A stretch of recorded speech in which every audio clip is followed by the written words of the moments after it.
We live in a society that loves a good bootstrap story. We are told that with enough grit, determination, and hard work, anyone can achieve financial success. This narrative, however, is a dangerous illusion. It ignores the deeply entrenched systems of inequality that shape our lives from the moment we're born. The reality is that our starting points are vastly different. Factors like race, ethnicity, gender, and family wealth play an enormous role in determining our life trajectories. These factors influence the neighborhoods we grow up in, the quality of education we receive, and the opportunities available to us.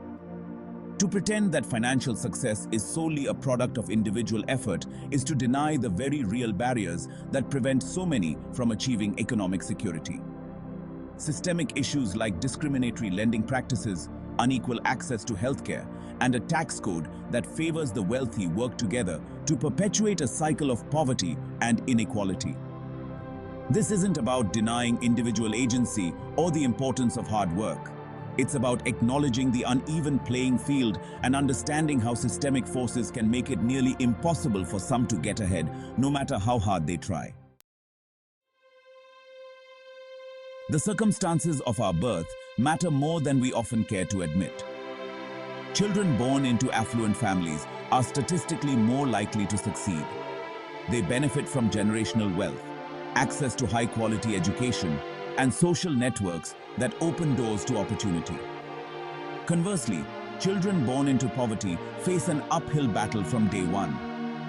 They often attend under-resourced schools, lack access to quality healthcare, and may experience housing instability. These early disadvantages can have lifelong consequences, limiting their earning potential and future prospects. This isn't simply a matter of individual families making different choices. Systemic racism and discrimination have created a society where opportunities are not distributed equally. This legacy of inequality continues to cast a long shadow, shaping the lives of generations and perpetuating cycles of poverty. To create a more equitable society, we must address these disparities at their root. This requires investing in marginalized communities, dismantling discriminatory policies, and ensuring that all children, regardless of their background, have an equal opportunity to thrive. Education is often touted as the great equalizer, the key to unlocking a better future. While education is undoubtedly important, it's not a magic bullet. The quality of education we receive is often determined by factors outside our control, such as zip code and socioeconomic status. In the United States, funding for public schools is often tied to property taxes. This means that schools in affluent neighborhoods receive significantly more funding than schools in low-income areas.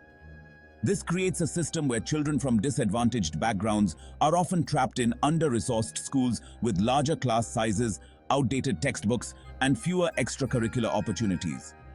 Furthermore, the rising cost of higher education has made college increasingly out of reach for many Americans. Student loan debt has become a crushing burden, preventing graduates from investing in their futures, buying homes, or starting families. To truly level the playing field, we need to invest in equitable funding for public schools, expand access to affordable higher education, and address the student loan crisis. Only then can education live up to its promise as a pathway to economic mobility.